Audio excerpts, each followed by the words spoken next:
ভাইরা, এখন আমি সাক্ষাৎকার গ্রহণ করছি মাননীয় শিবানী বিশ্বাস, যিনি একজন সমাজকর্মী এবং দীর্ঘদিনের বামশেপের কর্মী। আজ 19 ফেব্রুয়ারি 2022-এ আমি জগদীশ রায় আমার ঘরেই তারা পদধূলি দিয়েছেন। তো আমি আমার স্বভাবগত হিসাবে আমি তাদের কিছু সাক্ষাৎকার গ্রহণ করছি। বাবা সাহেব কি দিয়ে গেছে সেটা কারো বলার অপেক্ষা রাখে না।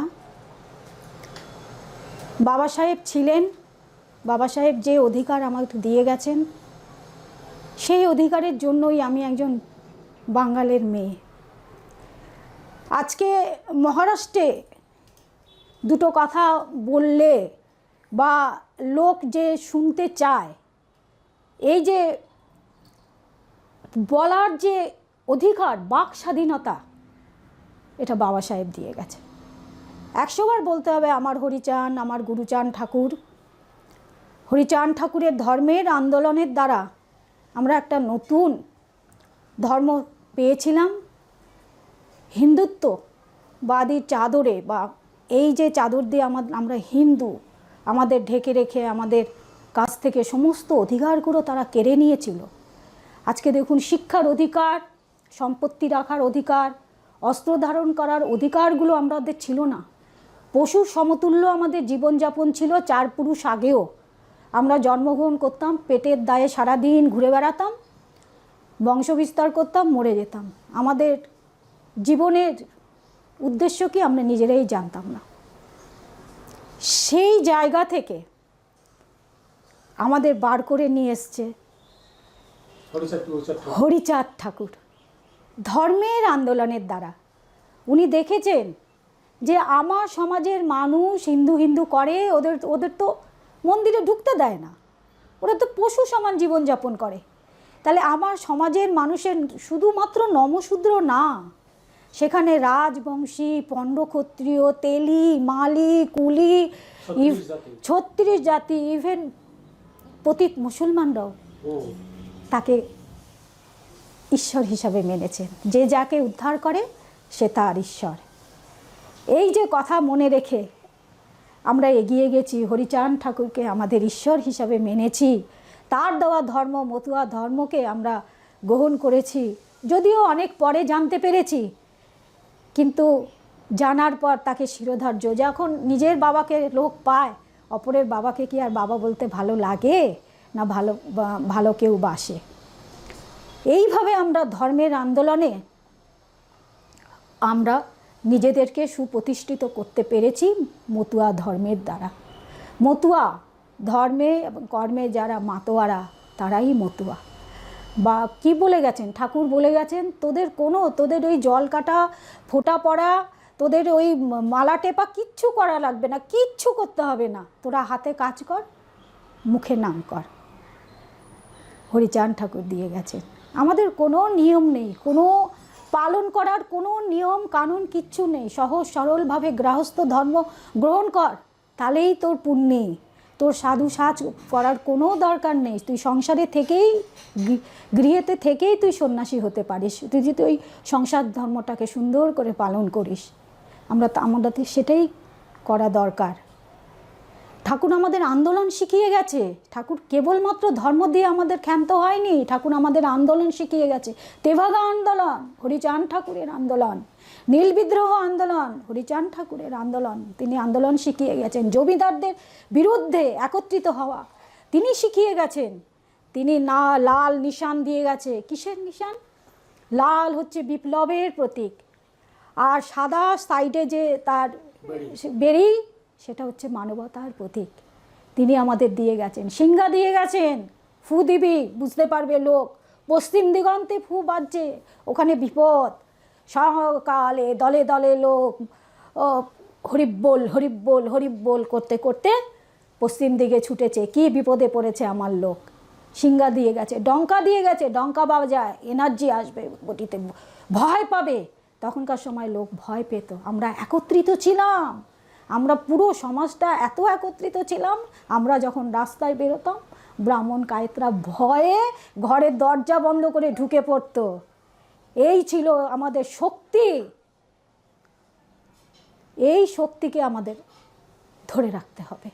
সাথীও SBI সাবসিডিয়ারি ইন্টেলিজেন্স ব্যুরোতে আমার বাবা চাকরি করত। তো বাবা যখন হয়ে গেল, বাবা জয়েন করতে গেছে অফিসে, জয়েন করতে গেছে। বাবা তো নমশূদ্র লিখেছে, এখন নমশূদ্র SC কোটায় পড়ে গেছে। এখন যেহেতু SC কোটায় পড়েছে, তাহলে তো সার্টিফিকেট লাগবে। বাবার কাছে তো কিছুই নেই, সার্টিফিকেট নেই, কিছু নেই, হাফ প্যান্ট পরে এই দেশে চলে এসছে, লেখাপড়া শিখে শুধু ওই মানে সার্টিফিকেটটা আছে, আর তো কিছুই নেই বাবার কাছে। তো বাবাকে জয়েন করতে দিল না, বললো না হবে না, তুমি এই নমশূদ্র লিখেছো, নমশূদ্র এখন SC কোটায়, এখন SC কোটায় তোমার সার্টিফিকেট ছাড়া তোমার হবে না, জয়েন করতে পারবে না। তাহলে কি করব? উনিই বলে দিলেন অফিসার যে তুমি ওই কাউন্সিলের কাছ থেকে লিখিয়ে নিয়ে আসো তুমি SC, তাহলে তুমি জয়েন করতে পারবে। এসে সকালে বাবা পারলো না জয়েন করতে। বাবা তো কাঁদতে কাঁদতে প্রায় কান্নার মতন দৌড়াতে দৌড়াতে ওইখানে গেছে। যোগেন্দ্রনাথ মণ্ডলজির ওই সময় কাউন্সিলর হিসাবে ওইখানে ছিলেন কলকাতায়।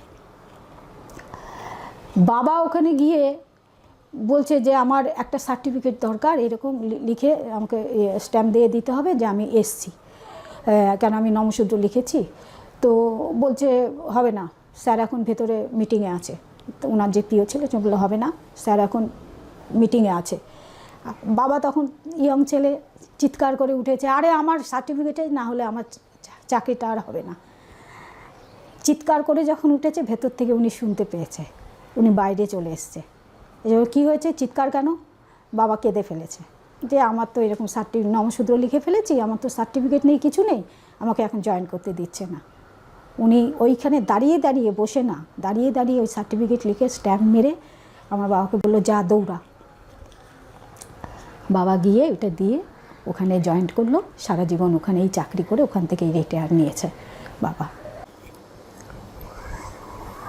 সবাইকে আমার জয় হরিচাঁদ, জয় গুরুচাঁদ, জয় ভীম, নম বুদ্ধায়, জয় যোগেন্দ্র। আমার নাম শিবানী কানাইলাল বিশ্বাস। আমি আপাতত বম্বেরই বাসিন্দা, বম্বেই থাকি। জীবন কথার শুরুয়াত যদি বলি, তাহলে আমার জন্ম হয়েছিল কলকাতায় দমদমে। দমদমে আমার একদম বছর 5 অবধি বয়স অবধি আমি আমার দমদমেই ছিলাম। তারপর বাবা সরকারি চাকরি করতেন, সেই সূত্রে আমাদেরকে বাবা সাঁতরাগাছি গভর্নমেন্ট কোয়ার্টার্সে নিয়ে আসলো এবং ওখানেই স্কুলে ভর্তি করে দিল। আমরা 3 ভাই বোন একসঙ্গে পড়াশোনা করতাম। ক্লাস 12 অবধি আমি ওই স্কুলেই পড়াশোনা করেছি, তারপর কলেজে গেছি। আমরা সবাই 3 ভাই বোনই।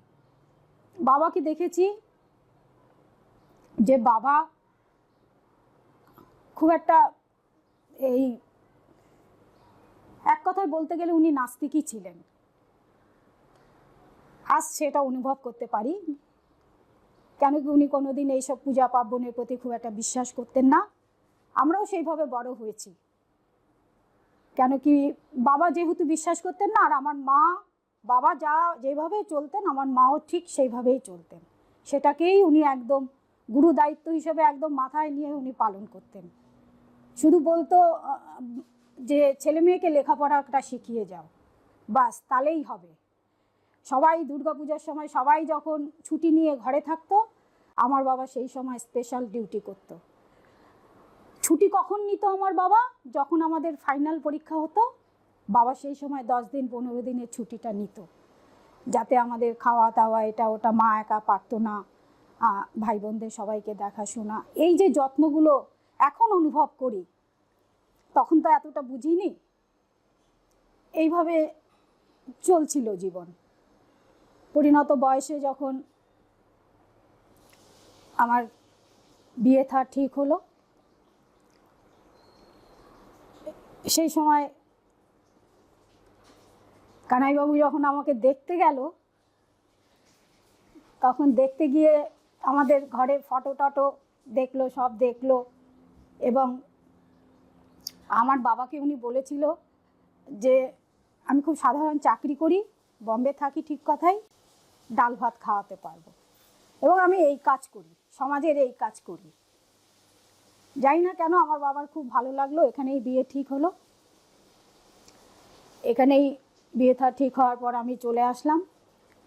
জীবনে বাবা সাহেবের ওই একটাই ফটো দেখেছিলাম, ওই যে এইভাবে খবরের সময় বাবা সাহেবের একটা দেখাতো, ছবি দেখাতো, হ্যাঁ এরকম করে, মানে উইশের দিকে, হ্যাঁ ওইটাই শুধু বাবা সাহেবের ফটো সামনে থেকে আমরা দেখেছিলাম। আমরা বলতে আমাদের ফুল ফ্যামিলি দেখেছিল। তাছাড়া আর বাবা সাহেবের কোনো সামনে থেকে কোনো ফটো দেখিনি। এই ইভেন যোগেন্দ্রনাথ মণ্ডলজির ফটো আমাদের কাছে ছিল না, যেটা একদম ধ্রুব সত্যি। তো উনি দেখতে গিয়ে আমাকে অনেক কাগজপত্র দিয়ে এসেছিল পড়ার জন্য। সেই সময় মণ্ডল কমিশনও চালু ছিল, অনেক কাগজপত্র এরকম এরকম বলেছিল, এইগুলো পড়বে।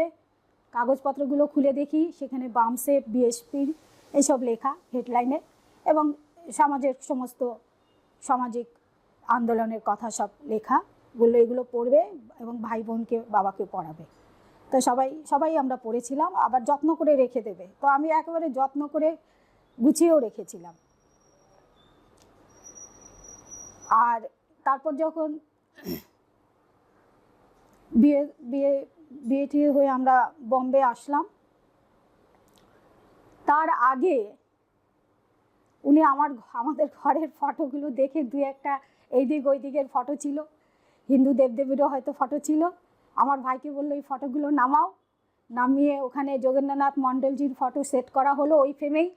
আরেকটা লম্বা ফ্রেম ছিল, সেটা নামাও। মুকুন্দ বিহারী মল্লিকের এইরকম লম্বা দাঁড়ানো ফটো ছিল, ওইটাকে সেট করা হলো। বাবা সাহেবের ফটো সব থেকে বাঁধানো একটা বড় ফ্রেমে বাবা সাহেবের ফটো সেট করা হলো। এই আমাদের ঘরের পরিবেশ পাল্টে গেল। আমরা সবাই একটু জানতে শিখলাম, বুঝতে শিখলাম আমাদের মনীষী কারা, আমাদের কারা উদ্ধার করেছে, এই অবধি নিয়ে এসেছে। এই যে সমাজের একটা অগ্রগতি, বা আমাকে দিয়ে আমার ফ্যামিলি এবং আমার পারিপার্শ্বিক লোকেদের যে একটা সামাজিক অগ্রগতি, একটা জ্ঞান, যে আমরা কারা, আমরা কোথা থেকে এসেছি, আমরা কি ছিলাম, আমরা এখন কি পেয়েছি, এই যে ব্যাপারগুলো, এইগুলো আমাদের কাছে একদম উন্মুক্ত হয়ে গেল। বম্বে আসার পর দেখতাম যে উনি অফিস থেকে ফিরে একটু নাস্তা টাস্তা করে আবার বেরিয়ে পড়তো, একটা ঝোলা ছিল এটা নিয়ে বেরিয়ে পড়তো। কি না, বিএসপির 3 টাকার একটা কুপন ছিল, ওই কুপনটা কাটতে হতো। আমিও ওনার পিছন পিছন যেতাম, ঘরে বসে কি করব, যেতাম, ওই কুপন কাটতো, টাকা কালেকশন করতো, আবার সেইগুলো পাঠাতো। বহুজন নায়ক একটা পেপার ছিল, সেই পেপারের একদম এরকম বান্ডিল ধরে আমার বাড়ি আসতো। তালুকদার মহাশয়ের বহুজন নায়ক সেই পেপারের নাম ছিল। সেইগুলো আমার বাড়িতেই চলে আসতো, এবং অফিসের পর উনি সেই পেপারগুলো নিয়ে এক একদিন এক এক সাইডে, একদিন ইস্টে, একদিন ওয়েস্টে, একদিন সাউথে, একদিন নর্থে, এইভাবে ঘুরে ঘুরে যার যার বাড়ি সেই পেপারগুলো পৌঁছে দিত। বোম্বাইতে আমরা এইভাবে পেপারগুলো ডিস্ট্রিবিউশন করতাম। তখনকার সময় প্রায় 200 পেপার আসতো, 200রও বেশি পেপার আসতো। আর সবার কাছ থেকে ওই পেপারের পয়সা কালেকশন করা, সবাই তো একদিনে দিত না, পয়সা কালেকশন করা, সবাই পেপারের পয়সাটুকুই দিত। এবার পাঠাবার জন্য যে মানি অর্ডারের পয়সাটা লাগতো, সেইটা আর কেউ দিত না, কারো কাছে উনি চাইতেও না। মায়নাও এত কম ছিল, ঘর ভাড়া দিয়ে সব দিয়ে লাস্টের দিকে আমাদের একটু টানাটানিই পড়ে যেত। যাই হোক, ওটা কোনো সমস্যা ছিল না, খুব আনন্দের সহিত আমরা ওই কাজগুলো করে গেছি। এবং তালুকদার বাবু আমাদের খুব স্নেহ করতেন। উনি মহেন্দ্রনাথ তালুকদার ওনার পুরো নাম। উনি আমাদের খুব স্নেহ করতেন, বৌদি আমাদের খুব স্নেহ করতেন। এইভাবে আমাদের দিন চলছিল। যেতে যেতে আমার ছেলে রাজা হলো, রাজা যখন ছোট, এই 3-4 মাসের হবে, তখন ওই বামসেপের ছোট ছোট ক্যাডার ক্যাম্প হতো। সেখানে মেসরামজি এবং আরও অন্যান্য লোক ক্যাডার ক্যাম্পগুলো নিত। আমার ছেলে তখন খুব জোর 3 থেকে 4 মাস ছোট হবে, ওকে কোলে নিয়ে আমি সেই ক্যাডার ক্যাম্প অ্যাটেন্ড করতাম। আমার ভাল লাগতো, আমি সেই জন্যই যেতাম। ছেলের জলের বোতল, দুধের বোতল নিয়ে যেতাম। এবং যখন ক্যাডার ক্যাম্প শুরু হতো, ওনারাও আমাকে অনেক সাহায্য করতো বাচ্চাটাকে দেখার, এবং আমি লিখতাম, কি বলে শুনতাম। সমাজের আমরা আনটাচেবল, অছুত, আমরা এসছি এটুকুই পরিচয় জানতাম। আনটাচেবল, আমরা, আমাদের স্থানটা কোথায়, আমরা কত পার্সেন্ট, আমরা এত পার্সেন্ট হয়েও আজ আমরা এত পদদলিত কেন, পতিত কেন, এই সমস্ত যে কথাবার্তাগুলো, এগুলো আমার খুব ভাল লাগতো। আমি এই ক্যাডার ক্যাম্পগুলো অ্যাটেন্ড করতাম। করতে করতে করতে করতে জানি না কোনো এক সময় একদম প্রবেশই করে ফেলেছি, সেটাও জানি না। এইভাবেই দীর্ঘ আজ প্রায় 33 বছর আমি, যতদিন বিয়ে হয়েছে, এই সমাজের সঙ্গে যুক্ত। নানা রকম অনুষ্ঠান বা অধিবেশন যেখানে যেখানে হয়েছে, বাচ্চাদের নিয়েই আমি চলে গেছি সেখানে সেখানে অধিবেশনে যোগদান করেছি, ফিল্ড ওয়ার্ক করেছি। ফিল্ড ওয়ার্ক করতে করতে এক এক সময় এক এক দিকে ফিল্ড ওয়ার্কের কাজ পড়তো, সেখানে গেছি। ওয়েস্ট বেঙ্গলেও আমি 22 দিন থেকে এসেছি। আমার সাথী ছিল রাই ম্যাডাম, ওনার সাথে আমি পুরো ওয়েস্ট বেঙ্গল ঘুরেছি, মালদা থেকে শুরু করে বাংলাদেশ বর্ডার তক আমি এই ফিল্ড ওয়ার্ক। পুরো নাম রাই ম্যাডামের? বিভা রাই ম্যাডাম। মানে এটা বামসেপের নির্দেশ অনুসারে আপনারা কাজ করেছি 22 দিন ক্যাম্পিং করেছেন পশ্চিমবঙ্গে করেছি। তখন আমার ছেলেটা তখন প্রায় ক্লাস 6-এ পড়তো, মেয়েটা আমার 1-এ পড়তো। কেউ জিজ্ঞেস করলে বলতো, কিরে তোর মা কোথায় গেছে? বিশেষ করে পিয়া, আমার মেয়ে খুব স্মার্ট ছিল, বলতো আমার মা ভগবান বুদ্ধের কাজ করতে গেছে। আর তারা, আমার মিস্টার অফিস থেকে এসে তাদের রান্না করে খাওয়াতো, তারা স্কুল থেকে এসে 2 ভাই বোন ঘরে থাকতো। এই যে স্যাক্রিফাইসগুলো দেখেছি, শুধু তাই না, আজও তার সমাজের জন্য উনি যতটা পারে, চলতে অসুবিধা, কোমরে ব্যথা, পায়ে ব্যথা, তাও উনি ঘরে বসে থাকে না, কাজ করে উনি আনন্দ পায়। আমিও বাধা দিই না, এটা আমার ডিউটি। সমস্ত কিছুই নেয় না, সব ফিরিয়ে দেয়। এইভাবে আমরা বাবা সাহেবের শতবার্ষিকী উদযাপন করলাম। যেখানে যেখানে বাবা সাহেবের অনুষ্ঠান হতো, শতবার্ষিকী উদযাপন হতো, আমরা ওইখানে, যারাই ডাকতো না ডাকতো, আমরা শুনতে পেতাম, আমরা সেখানে জয়েন করতাম। গুরুচাঁদ ঠাকুর আমাদের শিক্ষার দিয়ে গেছেন। হরিচাঁদ ঠাকুর বলে গেছেন, আমি তো শিক্ষা দিয়ে যেতে পারলাম না সমাজকে, তুই শিক্ষাটা ব্যবস্থা করিস। হরিচাঁদ ঠাকুর বাবার কথা মনে রেখে, গুরুচাঁদ ঠাকুর তার বাবার কথা মনে রেখে শিক্ষার আন্দোলন করলেন। শিক্ষার আন্দোলনে আমরা দেখতে পাই লাখ ভাগ তিনি ৩,৫০০-এর ওপরে স্কুল গড়েছিলেন। আর সেই সময় ঈশ্বরচন্দ্র গাইনের খুলনা জেলায় তার মাতৃবিয়োগের অনুষ্ঠানে ঠাকুর সাড়া দিলেন। গুরুচাঁদ ঠাকুর বললেন যে তুই আরও সমাজের যারা গণ্যমান্য ব্যক্তি তাদেরকে ডাক, 2টো ডাল ভাত তো খাওয়াবি, তাদেরকে ডাক, একটা আত্মীয় সভার মতো করি, আর এই বার্তার পৌঁছাই সমাজে যে আমাদের কি করা দরকার। সবাই আসলেন। ঠাকুর বললেন, খাও বা না খাও তাদের দুঃখ নাই, ছেলে মেয়ে লেখাপড়া শেখাও, এই আমি চাই। যদি আমারে তোমরা মানো, আমারে তোমরা গণ্য করো, তাহলে যাও আর গ্রামে গ্রামে স্কুল পাঠশালা খোলো। এই স্কুল পাঠশালা খুলে তিনি শিক্ষার আন্দোলন আমাদের দিয়ে গেছেন। সেই শিক্ষার জোরেই আমার দাদু, আমার মায়ের বাবা কবিরাজি পড়তে সুযোগ পেলেন। কবিরাজ ছিলেন, ওনার নাম ছিল নিবারণ কবিরাজ, খুব নামকরা কবিরাজ করতেন, কবিরাজি করতেন বাংলাদেশে ঢাকা জেলায় ওনাদের বাড়ি, তখন পূর্ববঙ্গ। এই আমার দাদু পড়াশোনার সুযোগ পেয়েছিল।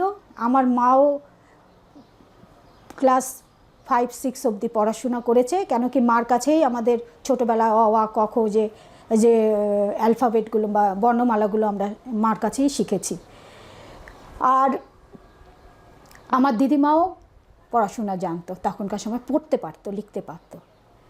এই গুরুচাঁদ ঠাকুরের শিক্ষার আন্দোলনের ফলে আজ যেভাবে এই সমাজটা এগিয়ে, শুধু জাতি না, নমশূদ্র জাতি না, এই পুরো সমাজটা এগিয়ে গেছিল শিক্ষার দ্বারা। সেই শিক্ষার জোরেই দেখুন সমাজে বড় বড় আজকে মুকুন্দ বিহারী মল্লিক, প্রেম হরি বর্মন থেকে শুরু করে সর্বোপরি তো যোগেন্দ্রনাথ মণ্ডল, এই যে শিক্ষিত বর্গ সেই সময় নির্মাণ হয়েছিল, বাবা সাহেবকে সংবিধান সভায় পাঠিয়েছিল, সেই ইতিহাস তো আরেক বড় ইতিহাস।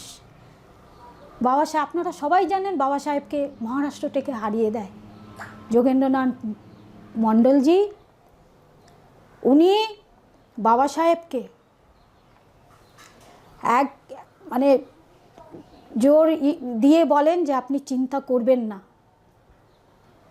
আপনি আসুন বাংলায়, বাংলা থেকে আপনাকে আমরা সংবিধান সভায় পাঠাবো। কারণ বাবা সাহেব যে শিডিউল কাস্ট ফেডারেশন নির্মাণ করেছিল, সেই শিডিউল কাস্ট ফেডারেশনের যোগেন্দ্রনাথ মণ্ডলজি সেই সময় প্রেসিডেন্ট ছিল, এবং উনি বাংলায় গিয়ে স্টুডেন্ট দল নির্মাণ করেছিল ফেডারেশনের তরফ থেকে, এবং একমাত্র যোগেন্দ্রনাথ মণ্ডলজি সেই সময় জিতেছিলেন ভোটে। তো সেই হিসাবে উনি সমস্ত এমএলএদের তৈরি করে, যারা ভোট দিতে চায়নি বাবা সাহেবকে, যারা অমত ছিল, তারাও সবাইকে নির্মাণ করেছিল, কমিটি গঠন করলো, তাদেরকে তৈরি করলো, এবং বলতে বাধা নেই সেই কমিটিতে 5 জন মহিলাও ছিল, যারা যোগেন্দ্রনাথ মণ্ডলজিকে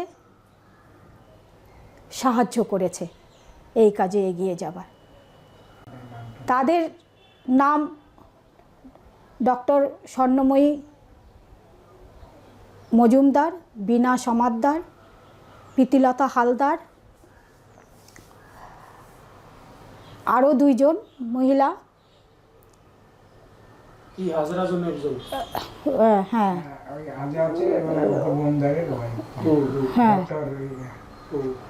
ঠিক আছে, বলেছি। 5 জন মহিলা তাকে সাহায্য করেছিল, এবং উনি বাংলা থেকে জিতে উনি সংবিধান সভায় পৌঁছেছেন। সাংবিধানিক সমস্ত অধিকার উনি আমাদের দিয়ে গেছেন, বিশেষ করে SC STদের। সেই সারা ভারতবর্ষের মহিলাদের, হ্যাঁ অধিকার, শ্রমিকের অধিকার, হ্যাঁ, জাতি ধর্ম বর্ণ নির্বিশেষে সবাই পেয়েছে অধিকার উনি দিয়ে গেছেন। তিনি হিন্দু কোড বিল নির্মাণ করলেন। উনি দেখেছেন যে ভারতবর্ষে নারীদের মনুস্মৃতি দ্বারা যেভাবে নিচে নামানো হয়েছে, নারী মাত্রই নরকের দ্বার, ঢোল গাওয়ার শূদ্র পশু নারী 3 তারণের অধিকারী, এই যে তুলসীদাসের লেখা, এই যে ব্যাপারগুলো উনি অনেক দুঃখিত করতো বাবা সাহেবকে। বাবা সাহেব হিন্দু কোড বিল লিখে সমস্ত মেয়েদের যে অধিকারগুলো, আজকে যে অধিকারগুলো আমরা ভোগ করছি, বাপের যে সম্পত্তি, বাবার সম্পত্তির অধিকার মেয়েদের ছিল না। মেয়েদের যে মাতৃত্বের 3 মাস ছুটি, সেই ছুটি ছিল না, সেটা বাবা সাহেব দিয়ে গেছেন। মেয়েদের লেখাপড়ার অধিকার, বাবা সাহেব দিয়ে গেছেন। সমপরিমাণ কাজে সমান বেতন দিতে হবে, বাবা সাহেব দিয়ে গেছেন। মেয়েদের ডিভোর্সের অধিকার ছিল না, বাবা সাহেব দিয়ে গেছেন। মেয়েদের প্রতি বাবা সাহেবের এই যে অবদানগুলো শুধুমাত্র তার সমাজের মেয়েদের জন্য না, 100% মেয়েদের জন্য। ব্রাহ্মণ মেয়েরাও এই অধিকার ভোগ করে থাকে। আজ আমরা মেয়েরা যারা এই সমাজে জন্মগ্রহণ করেছি, আমরা তাকে যতটা না জানি, আপার কাস্টের মেয়েরা তার সম্পর্কে অনেক জানে। কেন বলছি? এখানকার মেয়েরা মহাত্মা জ্যোতিবাও ফুলে ওবিসি সমাজের, মাতা সাবিত্রীবাই ফুলে ওবিসি সমাজের, যিনি ভারতবর্ষের প্রথম শিক্ষিত মহিলা মাতা সাবিত্রীবাই ফুলে। মেয়েদের স্কুল করেছিল পুনাতে, ফতেমা শেখের সহযোগিতায় ওইখানে স্কুল চালু করলো মেয়েদের। সেখানে কেবলমাত্র সমাজের মেয়েরাই নয়, ব্রাহ্মণের মেয়েরাও আজ পড়াশোনার সুযোগ পেয়ে আজ চাকরি বাকরি করছে এবং তারা মাতা সাবিত্রীবাই ফুলের অনুষ্ঠান উদযাপন করে। আমি দেখেছি নিজে, আমার অডালা তারা উদযাপন করছে। কিন্তু আমরা আজকে ভুলে যাচ্ছি। এই যে ব্যাপারগুলো আমাদের মনে রাখতে হবে, আমাদের মনে রাখতে হবে। ঠিক সেইভাবে মাতা শান্তি মাতা, মাতা সত্যভামা হরিচাঁদ গুরুচাঁদ ঠাকুরকে সাহায্য করেছিলেন। গুরুচাঁদ ঠাকুর যখন স্কুল খুলেছিলেন তখন নাকি আমার মায়েরা এক মুঠ করে চাল হাঁড়িতে রেখে দিতেন। যেমন রান্নার আগে এক মুঠ করে চাল আলাদা রাখে, সেইভাবে সেই চাল রেখে দিতেন এবং 6 মাস পর 3 মাস পর সেই চাল যখন জমা হতো কিছুটা, সেটা গুরুচাঁদ ঠাকুরের হাতে তুলে দিতেন স্কুল নির্মাণ করার জন্য। আজ মেয়েরা এইভাবে সাহায্য করেছিল বলেই গুরুচাঁদ ঠাকুরের সম্ভব হয়েছিল যে এত বড় একটা গুরুদায়িত্ব, এই যে সমাজকে শিক্ষাদান করার, এটা সম্ভব হয়েছিল। সেরকম মহারাষ্ট্রে মাতা সাবিত্রীবাই ফুলে যখন পড়াতে যেতেন, তার গায়ে গোবর, তার গায়ে পাথর, নানা রকম কুউক্তি করা হতো। সেই সমস্ত জিনিসকে উনি তুচ্ছ জ্ঞান করে এই লেখাপড়াকে উনি নিজে শিক্ষিত হয়েছেন এবং এই সমাজকে শিক্ষাদান করে গেছেন। সাথীও পরবর্তীকালে আমি আমার ছেলে এবং মেয়ের মধ্যে আমরা এইটুকু ঢোকাতে পেরেছি যে আমরা কোন সমাজের লোক। একটা সাধারণ উদাহরণ বলি। আমার ছেলে তখন ক্লাস 7-এ পড়ে, 7-এ পড়ে।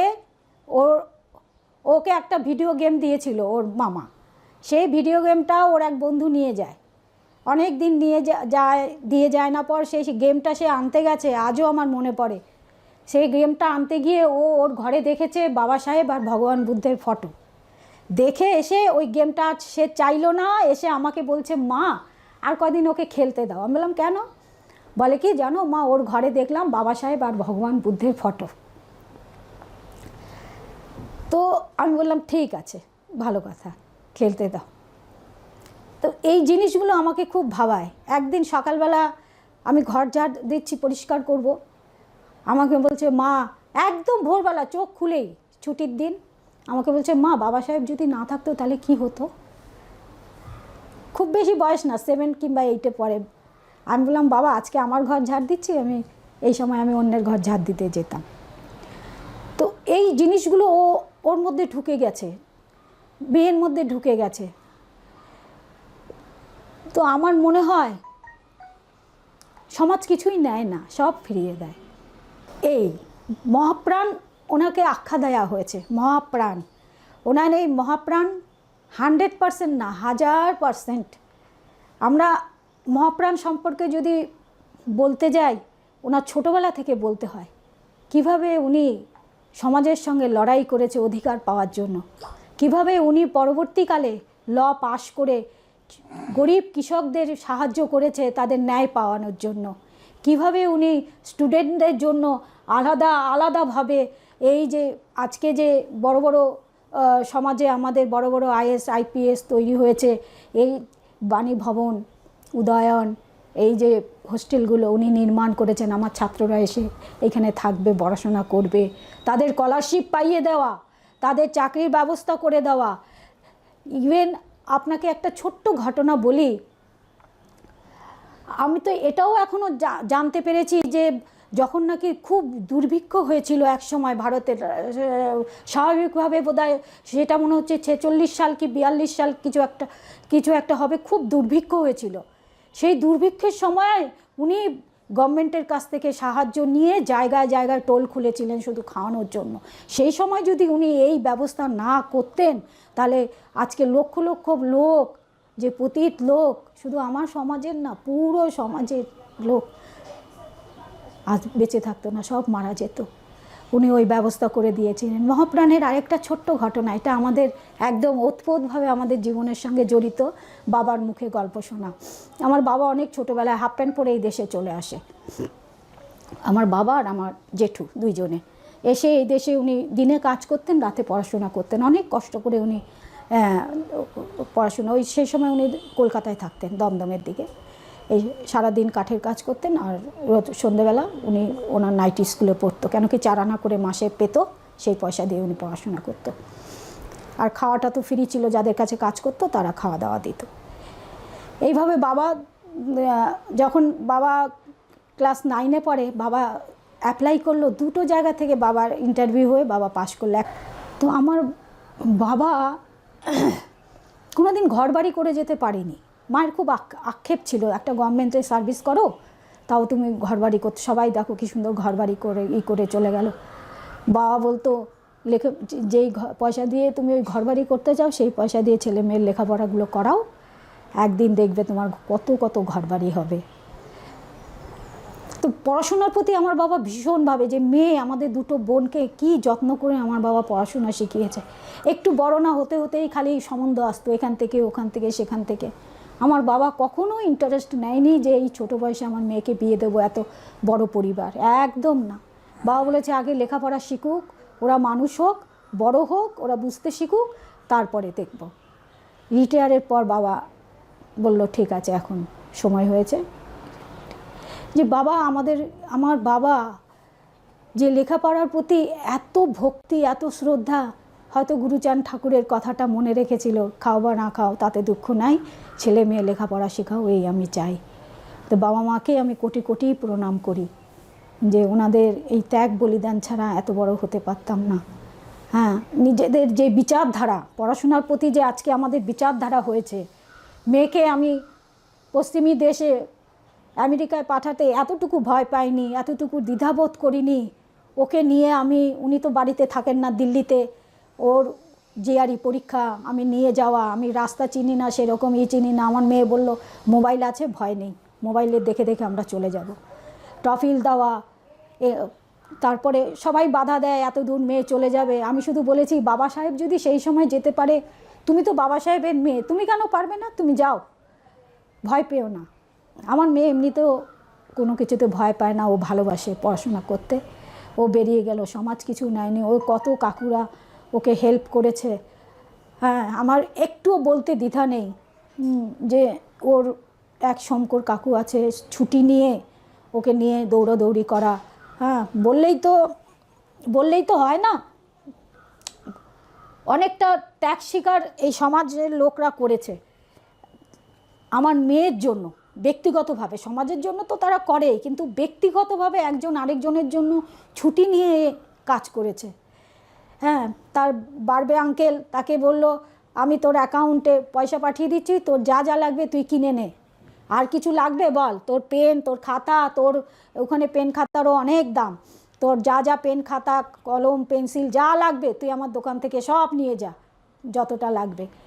মেয়ে বলল না কাকু, আমি সব কিনে নিয়েছি। এই যে আমি তখন মনে মনে ভাবি যে এই সমাজ কিছু নেয় না, সব ফিরিয়ে দেয়। তো আমি যেটুকু পেরেছি সেটুকু তো করেছি। আগামী যে জীবন আমার পড়ে আছে, আমি চাই আমার হরিচাঁদ, আমার গুরুচাঁদ, আমার বাবা সাহেব, আমার যোগেন মণ্ডলের জন্য যেন আমার এই জীবনটুকু আমি দিতে পারি। লাস্ট দিন পর্যন্ত যেন আমি এই সমাজের কাজ করে যেতে পারি। এবং আমি কতটুকু পারলাম, কতটুকু পারবো আমি জানি না, কিন্তু আমি চেষ্টা করব। আমি সারা জীবন চেষ্টা করে যাব যাতে আমি আমার এই মনীষীদের, আমার মহাপুরুষের কাজ যাতে আমি করে যেতে পারি, করে যাব, এবং ছেলে মেয়ে যাতে আমার এই পথে থাকে। আপনারা সবাই আশীর্বাদ করবেন আমার ছেলে মেয়েও যেন এই পথে থাকে, তারা যেন ভালো মানুষ হয়, সমাজকে যেন না ভোলে। এই সমাজকে পরবর্তী জেনারেশন এরা যদি সমাজকে মনে রাখে, সমাজকে লিড করে, তাহলে আমাদের আরও পরবর্তী জেনারেশনটা আরও আগে বাড়তে পারবে। এই যে চারিদিকের সমস্যাগুলো, আজকে দেখুন এই সিটিজেনশিপ অ্যামেন্ডমেন্ট যে বিলটা এসছে, এই অ্যামেন্ডমেন্ট কেন আসবে? আমরা তো দেশভাগ করিনি, আমরা তো দেশভাগের বলি কেন হলাম? এই ব্যাপারগুলো আমাদের সাথে সাথে তারাও জানতে পারে, তারাও যদি এই নিয়ে আন্দোলন করতে পারে, এবং আমাদের যে অধিকারগুলো দিয়ে গেছে বাবা সাহেব, সেই অধিকারগুলো ধীরে ধীরে ধীরে ধীরে সেই অধিকারগুলো সংরক্ষণের মাধ্যমে যে অধিকার পেয়েছিলাম সেগুলো খতম হয়ে যাচ্ছে, শেষ হয়ে যাচ্ছে। আজ প্রাইভেটাইজেশন যে নিজীকরণ করছে, তার মাধ্যমে আজকে দেখুন সমস্ত রকম যে গভর্নমেন্ট সেক্টরগুলো ছিল সেগুলো বন্ধ হয়ে যাচ্ছে। ফলে প্রাইভেটে চাকরি করতে ওরা বাধ্য হচ্ছে। 8 ঘন্টার জায়গায় এখন 12 ঘন্টা 13 ঘন্টা আমার ছেলেই ডিউটি করে। সকাল 8টায় যায় আর বিকেল 8টা 9টায় সে বাড়ি ফেরে। তার দ্বিতীয়বার একটু পড়ার সময় সে পাচ্ছে না। এই যে ব্যাপারগুলো, এই ব্যাপারগুলোর জন্য আমরা তো করছি, কিন্তু আমাদের পরবর্তী জেনারেশনগুলো তাদেরকে আরও বেশি করে এগিয়ে আসতে হবে, বেশি করে এই আন্দোলনকে বুঝতে হবে, জানতে হবে, এগিয়ে নিয়ে যেতে হবে। তবেই কিন্তু আমরা আগে বাড়ব। এবং আমি এইটুকু বলবো, আমরা সবাই একত্রিত হই, যে যেইখানে যেইভাবেই কাজ করছি, সামাজিক রাজনৈতিক সব কাজের গুরুত্ব আছে। আমি সামাজিক কাজটা সুন্দরভাবে করলে রাজনৈতিকে সেইটা ফল আসে। কাজেই সামাজিক এবং রাজনৈতিক এবং ধর্মীয় সব যে আমাদের যে মহাপুরুষরা যে বিচারধারাটা দিয়ে গেছে, এই বিচারধারাটাকে মাথায় রেখে আমরা এই কাজ করব, এবং সামনের দিনে সবাইকে নিয়ে আমরা একত্রিত হব। এই বলে আমার দু কথা আমি শেষ করলাম। জয় হরিচাঁদ, জয় গুরুচাঁদ, জয় ভীম, নম বুদ্ধায়, জয় যোগেন্দ্র। জয়, ধন্যবাদ।